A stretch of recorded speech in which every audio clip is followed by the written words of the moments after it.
kick us off then. Tell us.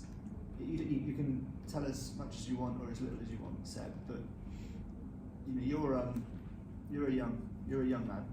You've got you've just finished your apprenticeship. That's right. Yeah. Which is going to enable you, no doubt, to become a very successful engineer. Hopefully, I have every faith in you. But you've also, and again, you can say as much or as little as you want, but you've also got an online business on the side. That's right. Yeah. So breaking that down a little bit, and then I'll get you to elaborate on what I've just said. Breaking that down a little bit, you've got two very different things there. You've got a potentially a lot of potential behind both as well because you're young. Yeah. But you've potentially got many years of decent employment there. But you've also potentially got many years of running and growing your own business there. Two very, very, very different things. Yeah. One of them is trading your time for money. Another one is struggling to find the words to describe it. But the opposite of that, investing your time into something that's scalable, that could, in perpetuity, bring you a return on your time investment. But it's not a direct time for money. Precisely. Yeah. So elaborate on what I've just said. Is that roughly you? Yeah, definitely.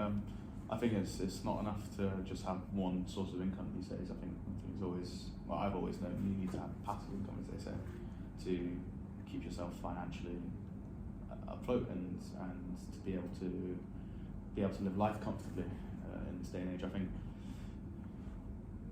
part of there's a lot of especially in my generation, I think people who we're often known as the snowflake generation because we don't want to work.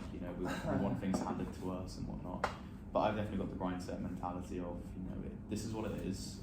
There's nothing I can do right now to change the system, so I'm just going to play by the game. If the system wants me to work 80 hours a week, but half of it towards my my actual employment, and the other half goes towards my personal business. The system being politics, society, governments. I don't know. Just the way the world works. So the way capitalism. What I'm hearing there is, let's say there's a set goal that you want to achieve. Sure. In order to achieve that goal, the system works in a certain way. Yeah, so and you're going to have to work with that system in order to achieve that goal. Yeah, absolutely. I can't expect to just work my normal day job and expect for Siemens to always give me enough money to be ahead of inflation, to be able to live the way I always like to live, like a holiday a year, a couple of family trips a year, enough to get nice, be able to shop at Waitrose instead of Lidl, for example. Those kind of luxuries you can't just depend on having one source of income or having one job or a company to look after you. It's just not enough, and if we're only here for a limited time and you have to make the most of it. So do everything you can to achieve what your goals are. So from my goal, I've always wanted to retire by 40. Okay. Because I think once you kind of I was going to ask you just that. Do you have a vision for your future? So and if so, can you articulate the it? The general rule has been 40, just because I think retire. To retire, because by 40, I think you're old enough to, but still young enough to be able to enjoy things in life. Sure. So, once you turn 50 and stuff, going out clubbing and whatnot, or partying and constant holidays, you get tired. Your bones are weak. You're aging, right? You're entering old age. Whereas at 40, I think there's plenty of time, between 40 and 50 to enjoy your life a lot more and still be fit enough. It definitely doesn't get easier, but one of my passions in life is skiing. Yeah, absolutely. Yeah. And I know plenty of people that are doing that in their 70s. Yeah. But I know what you mean. It's not impossible for sure, but best to do it whilst you're young, I think. And if I could retire tomorrow, to be fair, if I won the lottery, I'd do it tomorrow. But what would you do with your time? So retirement is the goal. Retirement. What does retirement look I like? count retirement as not working a day job.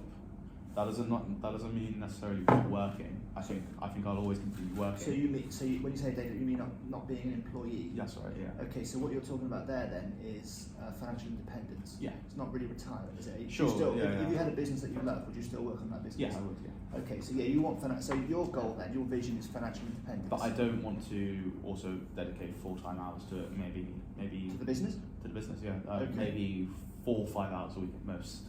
So just and what are you doing in that time? Just making sure things are running correctly as I envision. That is running in the direction I want to do. And if there's any opportunities or expansions and scaling, we take those opportunities.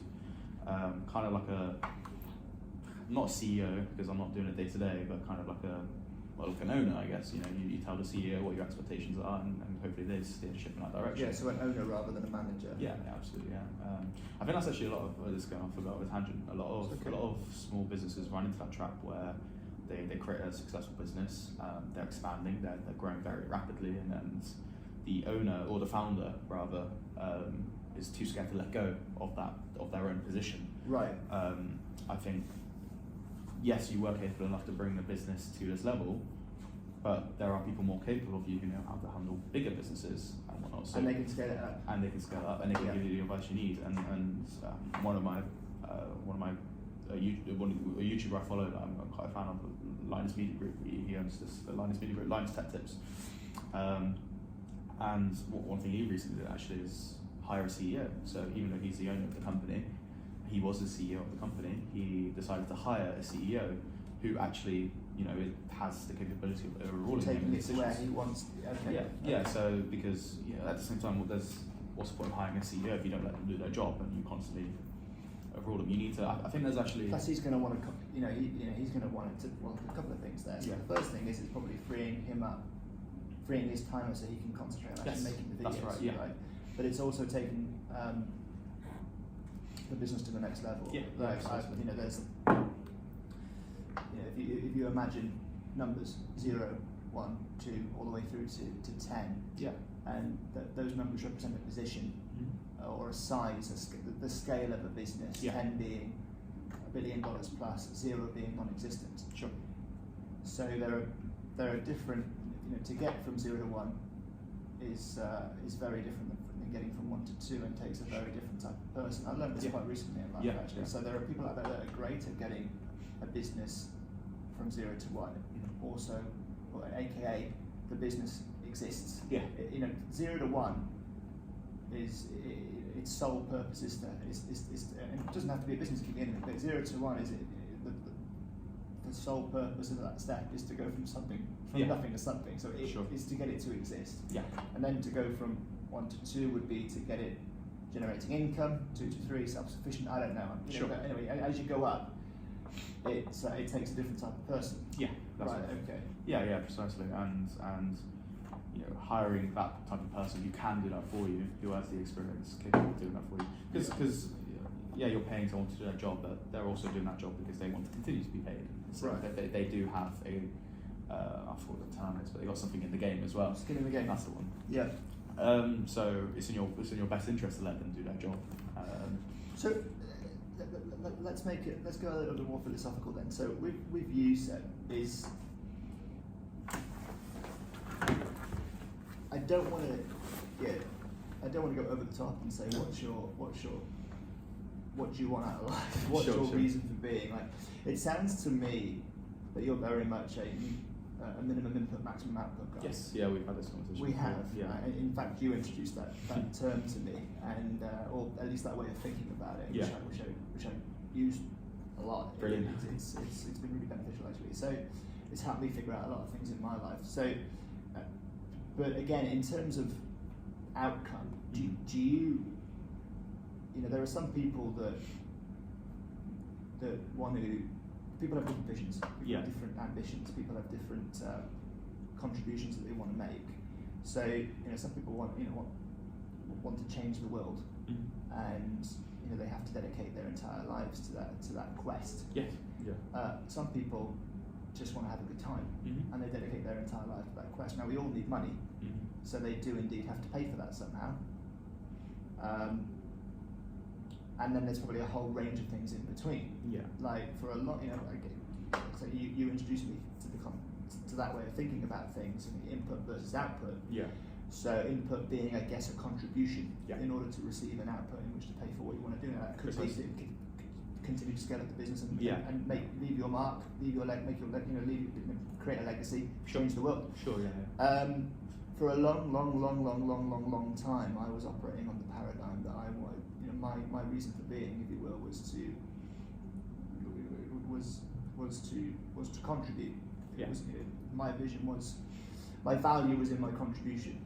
My life's point, my life's meaning, my life's work is going to be the contribution that I leave. Yeah. So I didn't know exactly how, but I wanted to change, even on a small scale, something in some way. Yeah.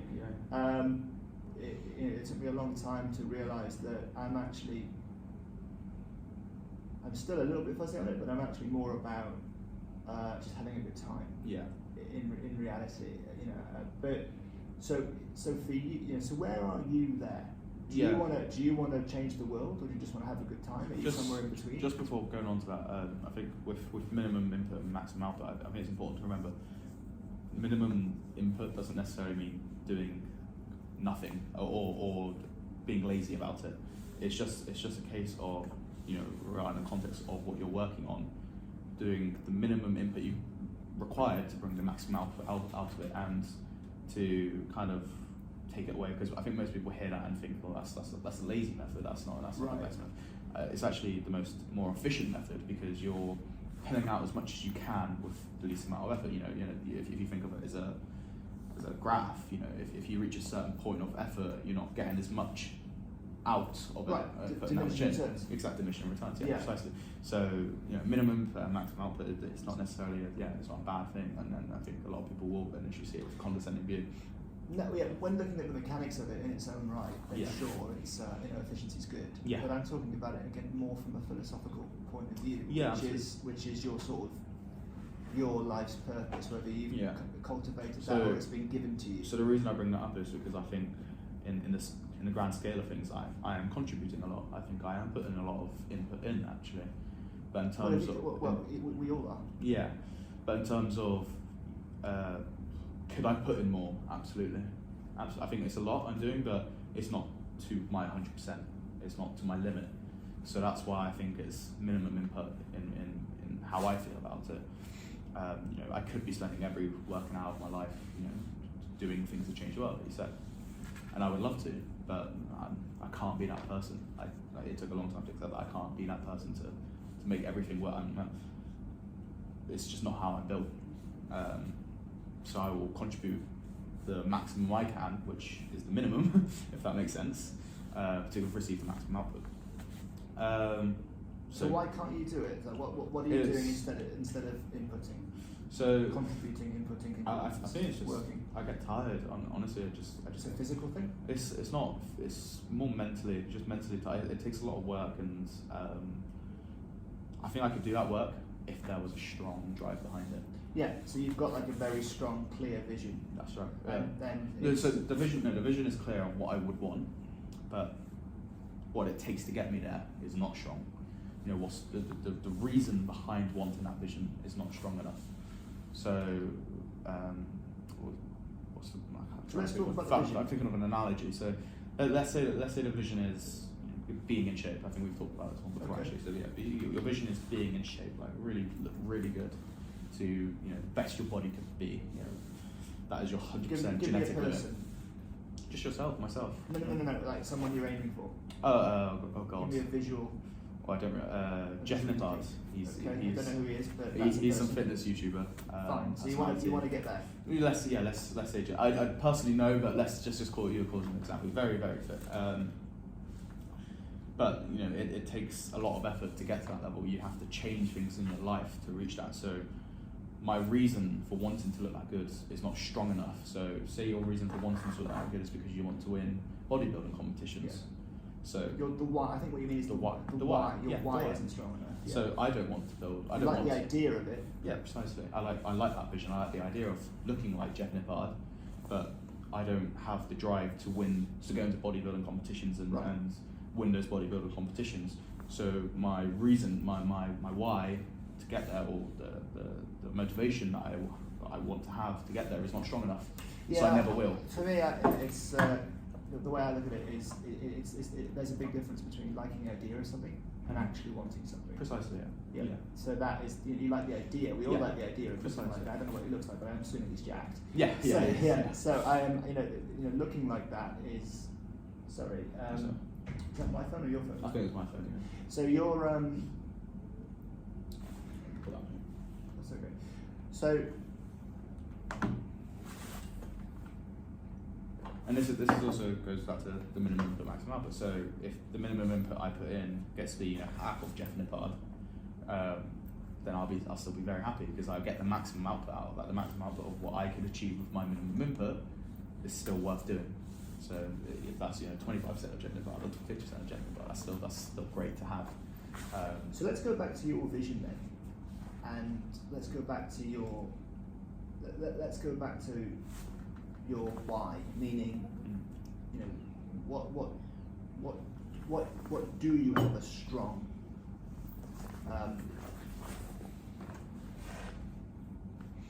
what's the word I'm looking for? But a strong will to succeed in.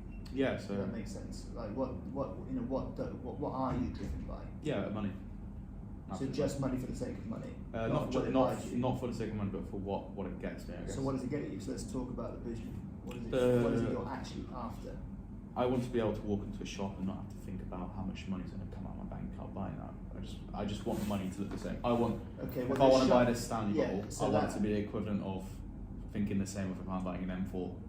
It makes no difference to me what the price is. Well, I just take it. Okay, so I get this sensation. So you don't want the M4, you want the ability to buy the M4. That's what you want. Yeah, right? Exactly. Yeah. But is there a line? So, for example, and I'm not trying to trip you up here. I'm trying to really, get to the bottom of this. So, there's a water bottle. There's an M4. Yeah. And then there's a super yacht. Yeah. There's a line somewhere. Absolutely. Meaning you don't want to be able to. Presumably, the vision isn't to be able to walk into a super yacht showroom if they even exist. So and say, I want that one, and not think about it. So there's a line somewhere. Absolutely, yeah. Because I don't want the super yacht in the first place. Yeah. So yeah, absolutely. So I think what it really is, it might be difficult to articulate. It is, yeah. So I'm not trying to trip you up, but because I struggle with this. Yeah. But what you really want, I think, is a certain lifestyle. Absolutely. Paid for. Yeah. Without worrying about it. Presumably by passive income. By myself. Not paid for by someone else. In perpetuity. Precisely.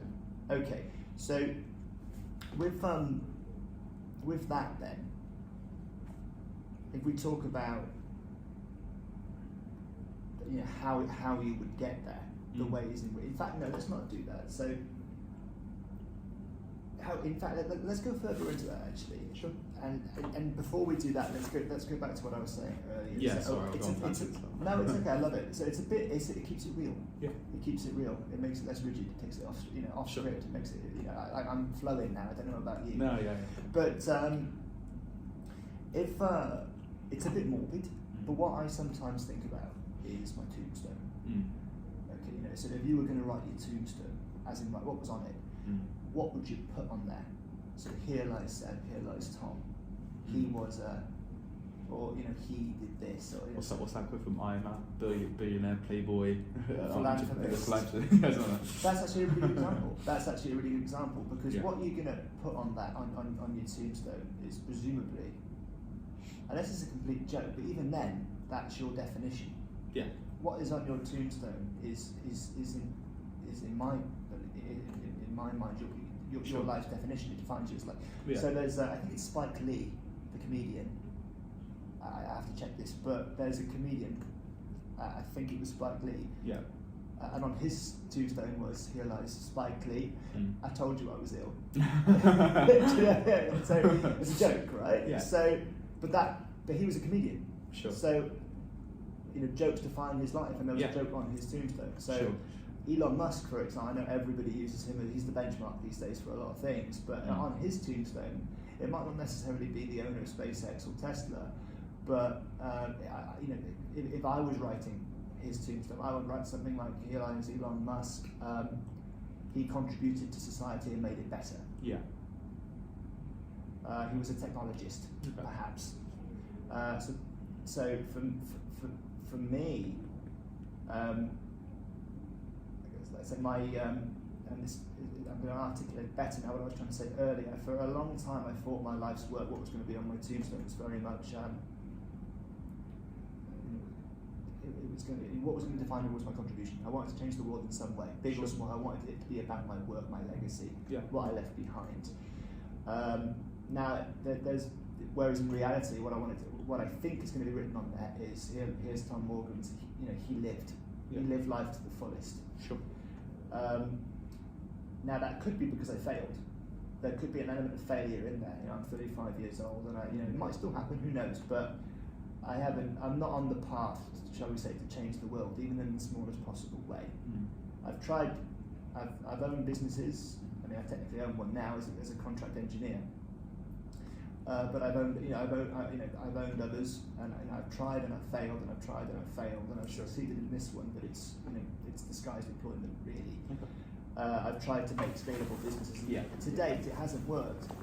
So maybe that's kind of changed my mind a little bit. I don't know over time, or maybe all along I was chasing a dream that was never truly. I'm going to turn it around on you. What I meant it to, what it was meant to be. Why does it matter what's on your tombstone? It's guidance. Who's reading it? Well, no, it's a metaphor, obviously, but it's sort of guidance for yourself. Yeah, but that's what I'm saying. Why does it matter what it is at the end of your life? What it ended up being? Why not what it was in the moment? So because I don't think you can decide right now what will be on your tombstone, because so much stuff is going to happen, and I know definitely what I thought would have been on my tombstone 5 years ago today would not be what I expect to be on there today. So if you kind of, so you're saying it's very volatile, subject to change. Sure, but it's a bit deeper than that. You can't decide now what will be on my tombstone, when I die, what do I want to achieve, when in reality I think you potentially maybe even setting yourself up for disappointment and also too much weight on your shoulders, which doesn't need to be there. Well, it's not suggesting, and again, it's a metaphor. Yeah. It's and it's for guidance, I suppose. So it's not necessarily suggesting that if I said, for example, if I were to say, Tom Morgan's, he was the world's fastest runner. Sure. Like for example, Usain Bolt, for example. Yeah. That's pressure. But I wouldn't say the world's fastest runner. I would say a runner. It's more about what you're. What I love about when I talk to people, what I love to get out of them, what excites me about people is what excites them. That's always been one of my things. I love. It doesn't matter to me what it is. It could be anything. If you're passionate about it, I'm passionate about passion. Yeah. So I'm passionate about your passion. Absolutely. I like people to have something that excites them. Yeah. And you can feel it when they're excited about it. You can see it in their eyes, and so that so passion excites me. And it doesn't necessarily have to be there. It doesn't have to. Your passion doesn't have to translate into your profession. That's another thing that I've struggled with over the years. That there seems to be. It's definitely the case with me, but there seems to be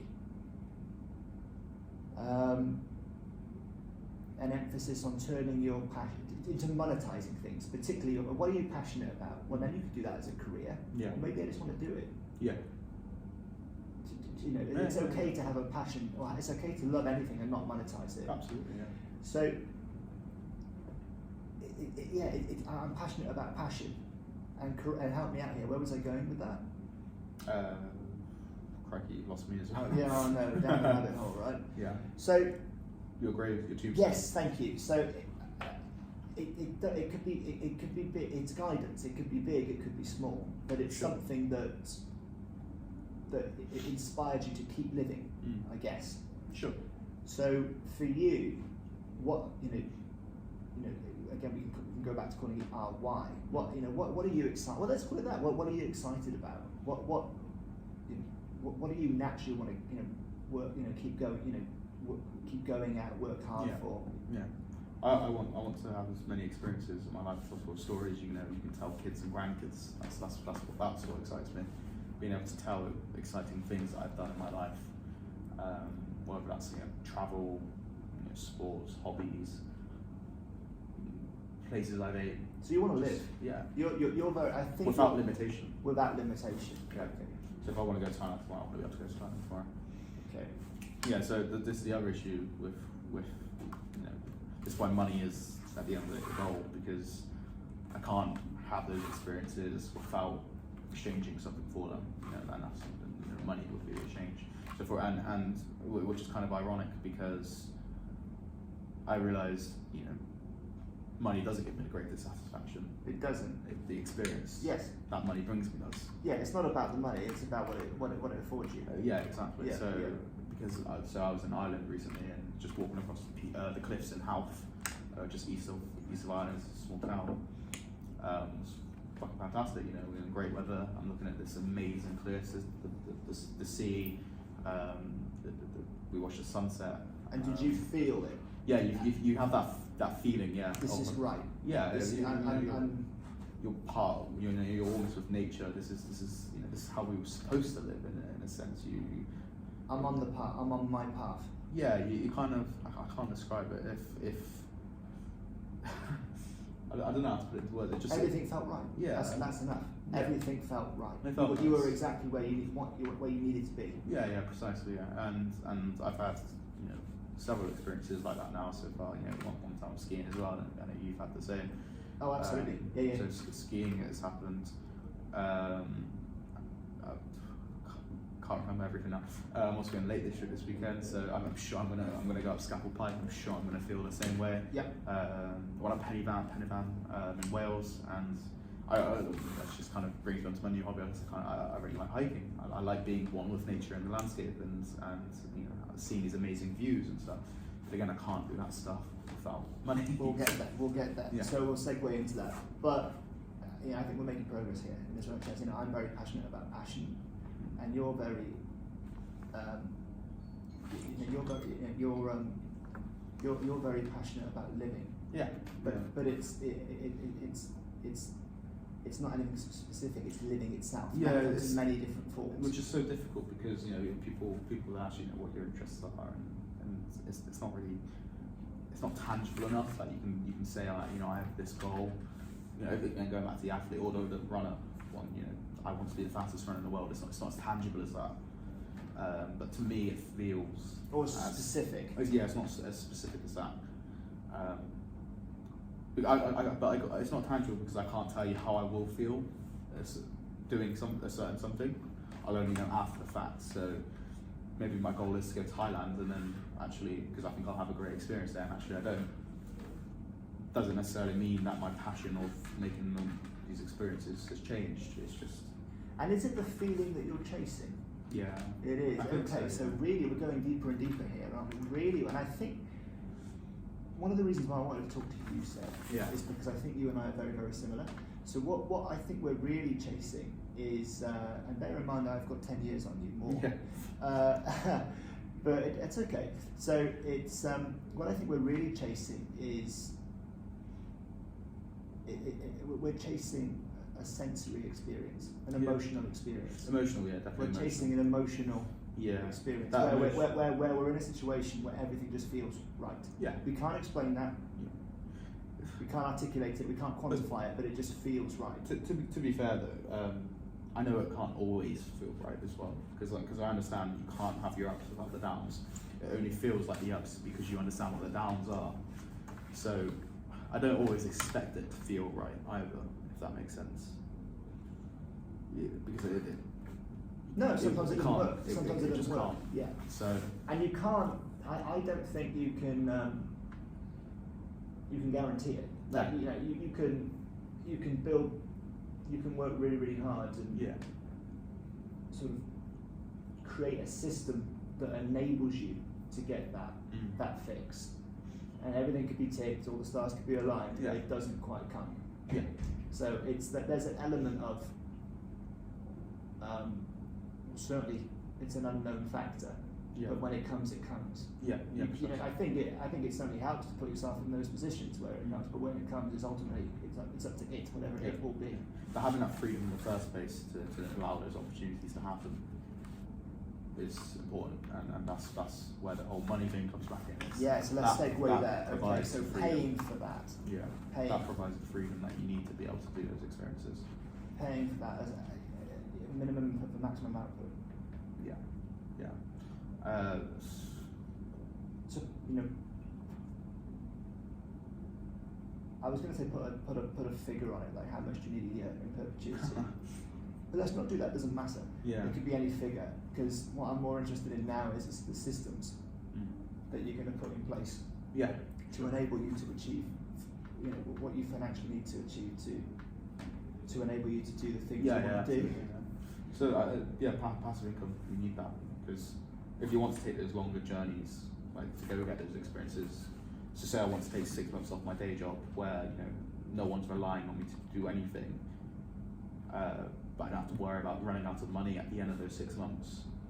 Let's say on Southeast Asia tour, that's always been a goal of mine. Yeah. So you want passive income. Yeah. You need to have money behind you that's being generated without you doing anything. So I'm gonna throw something at you now that's that might really take us on in a different direction. Sure. To be blunt about it, do you not think you're wasting your time? No. Working hard as an engineer. No. Why? Because it gives me the opportunity to learn skills that I wouldn't know to do in my other business. But you could just work full time on your other business. I could, but I've only managed to make that full time, that business a success because of the skills I've also learned here. Which may sound weird because I'm an engineer here. The social skills, the management skills, the people skills, the organisational skills. I wouldn't have known how to be organised with all the documents I handle. Are you sure it's not just because you don't want to lose your regular income? No, definitely not. Definitely not, no. Because it's also at a place now where I don't have to waste my time. I mean, you're right, I could go and focus on that, and it's not. And it's not programming in as much as it's in our culture to have a job. Definitely not, no. Part of me wants it to also be passive. I don't want it to be my full-time job, because then it loses its thing. For me, it's meant to be passive. If I make it full-time and I lose it here, well then now I no longer have a passive income source, I have a full-time income source. But the money, so what do you still feel this job is giving? You've just finished your apprenticeship, so you're at the very, very beginning. What do you feel this is still giving you or going to give you? Yeah, absolutely. What do you feel this is what do I feel? Responsibility. I want to understand what it's like to have proper responsibility underneath me, or responsibly trusted upon me. Also, I hope to get some management skills from there to know how to manage people effectively. I think that's definitely a key skill you need if you want to run your own company with multiple different people. And then there's just the reward of the job, doing the job itself. It's satisfying. Yes, at the end of the day, I didn't come to the IT industry because I hated it and I thought it was a good place to make money. No, I came here because it makes money and also I enjoy it. So I enjoy the work I do. I like to keep doing it, and actually it's kind of been a bit more relaxing in a sense to know that I don't have to be here if I don't want to be. Because then you can just focus on enjoying your job rather than I need to focus on keeping this job. Yeah, well, that makes sense. that's Which why stresses out a lot of people. This is why I ask. So for me, the only reason why I'm here now is because I've got children to feed, bills to pay. Yeah, exactly. I can't, my business, which is doing well, isn't in a position to replace that. Yeah. Isn't in a position yet to pay for all those things. Yeah. So I'm working to keep that cog churning. Precisely. Yeah. And as fast as I can build this business up so that one day I don't have to do this, and I hope that's sooner rather than later. Yeah. But it's a means to an end. Yeah, precisely. Whereas it sounds to me like you, because if I, the sooner the better. The sooner as I can focus all my time and effort and attention on my business. Yeah. As we discussed in the beginning, a business is it's passive income. Mm-hmm. Well, it's not passive income, but it's not direct time for money. Yeah. It's you're getting it in the form of a salary or a dividend, but whatever. It's not direct time for money, and it's completely scalable. Sure. Yeah. It's completely it's infinite how far you can take your business. No, but I also think with going back to my. Whereas sorry if I may. No, absolutely. I'm at a stage now, 35, where I've kind of reached the peak of my earning potential. Sure. Near enough. It's going to vary a little bit, but it's certainly not going to take me to where I want to go. Well, it couldn't take me to anywhere. What Close to what a business could take me. I'm just asking you, so it's on a tangent now, because I'm an engineer, and if I reach your level one day, I'd like to know how to. What do you think you would need to change if you were to remain in the IT industry to go further, like in terms of salary and whatnot? What is it? You say you feel like you've reached peak. Why? So we're talking solely about money, right? Yeah, sure. Why do I feel like I've reached the peak? Yeah, because I know what contract engineers are paid, and I'm near enough. But there's nothing, and if you feel like there's nothing you can do, there's no certs you can get, there's nothing you can change, there's no experience. I'm sure I could get another. I'm sure I could get more. I'm sure I could get more, but it's going to be. It's not going to be monumental. It's going to be 10% more, maybe 20% more, maybe 30% more. Sure. Whereas if I get myself into a position where I and then are you looking at just this industry or the IT industry as a whole? The IT industry as a whole. Interesting. Because you hear stories about people who are on like 500k a year, salary, software engineers or whatever. Oh, I'm not that good. No, I'm not that good. So you're not talking about based on the path. Even though that's I'm a network engineer, that's a software engineer. Yeah. It's still a different path. I use that as an example. There are also network engineers who I know who work at Cisco, for example, who are on 500k. Yeah, I'm not that good. Yeah. So that's it's my and you've accepted that. I've accepted it. Why do you think you're not that good? A couple of reasons, really.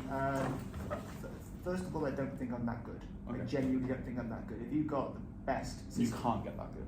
If you've got the best, if you put the best Cisco engineers into this, I'm a Cisco engineer by the way. Mm-hmm. If you put the best Cisco engineers in this room, and the people that are apparently making 500k a year or whatever, the Silicon Valley peaks that work directly for Cisco. First of all, I'm not as good as them. Okay. I'm not as good as them. Not right now. Not right now, but I don't think I could be as good as them. I don't want to try. Okay. I've enjoyed my time doing this. It's two things. I've enjoyed my time in IT as an engineer, but I've also enjoyed my time being an employee. Very, very important. Even though I'm a contractor, self-employed person. So I don't want to. So I don't think I could be that good. There's too many people that would beat me in an interview. Sure. If I worked as hard as I could. Yeah. It's like, for example. So it's exactly the same as if I wanted to be a runner. Yeah. No, I could try as hard as I could for the rest of my life. I'm never going to be Usain Bolt. Okay. So it's the same sort of thing. Sure. I don't want to, and also, again, it's employment. £500,000 is a lot of money a year. Yeah. And I might never make that with my business, but my goodness gracious, I could and beyond. So you're taking that risk. Yeah. I'm taking that risk. Yeah. It's just it's about not. It's about moving over. Are you familiar with? I'm struggling to articulate it. You may notice, but are you familiar with the book Rich Dad Poor Dad? I know. I'm not. So Robert Kiyosaki is the author. Fantastic book, Rich Dad Poor Dad. It's a New York Times bestseller. I don't know how many years running, but that's his most famous one. I've read it. It's a good book. You should read it. But he's written another book as well called The Cash Flow Quadrant, which is not as famous as Rich Dad Poor Dad. In my mind, it's a much better book. Okay. It's a much more helpful book. But it's the essence of it is there are 4 ways you can make money. There are 4 types of income. Let's say it's the cash flow quadrant. Yeah. So you've got essentially 4 quadrants, but you've got the left side and the right side. And I'll give you the 4 quadrants. You've got employment, self-employment. That's the left side of the quadrant. And then on the right side of the quadrant, you've got business and investing. It's one of the reasons why I call, why one of the themes of this channel is business and investing, right? Sure. It's the right side of the quadrant. So employment, self-employed, business and investing. Okay, so the people on the left side of the and they're all very, typically speaking, you can ask anybody and you can place them into these different quadrants. They might be in more than one. Usually they're in one, Yeah. but regardless, you ask them a few questions, and based on how they answer it and where they are in the quadrants, it's not just kind of how they're earning money, but it's kind of how they're psychologically wired. Okay. Okay, so an employee, which is what you currently are, and a self-employed person, which is what I currently am, they're effectively the same thing in as much as, as I've said already, we're trading our time for money. So for every hour we work, we get paid for that hour. So there's only, straight away that's only so scalable, because there's only one of you and there's only so many hours you can work, and therefore there's a limit to how much you can earn. Exactly. Whereas on the business side of things, and on the investing side of things, it's very, very different. It's the more time you put into that business, sure there are more risks, but it's infinitely scalable. Yeah. It's infinitely scalable. It doesn't come to you in the form of you've traded your time for money. It comes to you in the form of, it's meritocratic. It comes to you in the form of positive results. So the risk is you might, by the way, there's risk in everything. Yeah. But the risk is, sure you might not succeed, but if you do, it's scalable, and then you get that money in the form of profit. That's with the business. With the investing, and the reason why the first two are, employment and self-employment is on the left side, and and business and investing is on the right side of the case. Underneath it, psychologically, they're very, very different. You need to be wired. You need to be wired in a certain way to be in a certain group, and more to the point, on a certain side. Yeah. So investing is where you would put money in order to get that passive income. Sure. Okay. So they're all risky, but the risk is different. So for me, it's about getting out of that. It's about getting out of the left side and moving over to the right side through a combination of business and investing. Okay. So for you, like right now, I know that you're earning money. Interestingly enough, you're earning money as an employee, but you're also earning money as a business person. But in the form, do you want to stay there in the fullness of time? I mean, you've already answered that question. You want to keep your foot in the employment. Yeah. Simply because I think it's still beneficial to me, and also something I forgot to mention earlier is I don't think putting more effort into that business at the moment will provide more results. Not where it currently is. With the context of the situation, I don't think it's a good use of my time either. Because again, minimum input, maximum output. Putting in more input isn't going to lead to having more output. So that's kind of why. Would they get to a financial point in that business where you would consider? And I'm not trying to say this is the right move, by the way. I'm not trying to pull you out of employment. There's nothing wrong with there's no right or wrong answer here. I already take it seriously enough. The business? Yeah, I do. So it's not about. I'm not saying you don't. No, I'm not. I know you're not saying you don't. I'm just saying it as a sense of. It doesn't matter what figure it is. Because if it's doing its job, great. I would probably be more likely to jump in. Let's say it was a 20 grand a month earning business, and it started dropping down to 5 grand a month for 6 months. Right, so you got to rescue it. I would probably more likely jump in then. But if it's just doing its job, however much it's bringing me per month, and it's continuing to grow slowly but surely, things seem to be progressing fine, then why would I touch it? Why would I mess around with it? If it's doing its job and it's going fine, great. What about investing? I do invest. Yeah? Yeah, I do invest. Not I don't specifically choose stocks and stuff, but I do have stocks and shares ISA, and I just throw money into the S&P 500 every month. I don't even think about it. I think I know I don't have the time to be able to try, maximize what I can get out of the market. Let's look at Tesla, buy Tesla now and sell it next week, and let's short Apple or stuff. I don't have time for that stuff. I know believe that in the American economy, so you're just essentially riding that. I don't. Not. It's not that I believe in it. What I believe in is the statistics show that the S&P 500 after every decade or so, the average percentage increase per year is about 8%. I understand that. Everyone else needs to understand that. I'm happy with that figure, so I'll just throw money in you're there. in a bear market. Yeah. So and if 1 year my investments are down 25%, because I literally just invested in the S&P 500, I don't care. I'm not looking at that for another 20 years. So what that money's there for me when I need it, yeah. not for when I want it. Because I got money I want in other places that I can access. It's almost like a bank account for you. It is a bank. It is a bank account. It's account. Literally a stock and shares ISA bank account. Right. Okay. It's sitting there and it's gonna. I know that's like. But it's subject. It's my gains are going to be tax free. It's exposed to the S&P. It is, and that's fine with me.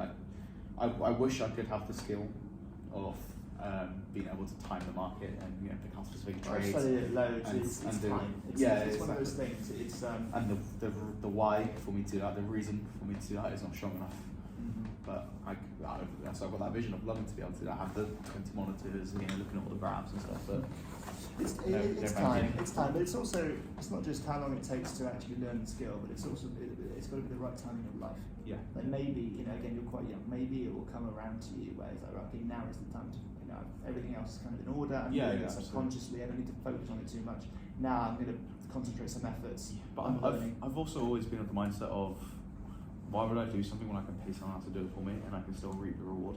I've had that mindset of everything, genuine. So a lot of people. Well, I suppose you need cash to start off. That's the thing. Yeah. So I will focus on making the cash I can, but I'm not gonna. So for example, if I wanted to have a camper van, a lot of people do project vans where they build up a camper van with a van. Yeah, they say about 10k. Great, fantastic. I know other things I can put my hours in that'll make me 10k. Yeah. And I'll pay someone else 20k to do it for me. So your core competence then, the thing that you're I'm not gonna waste. Even in like video games, some people laugh at people who spend money in video games and they barely play the game.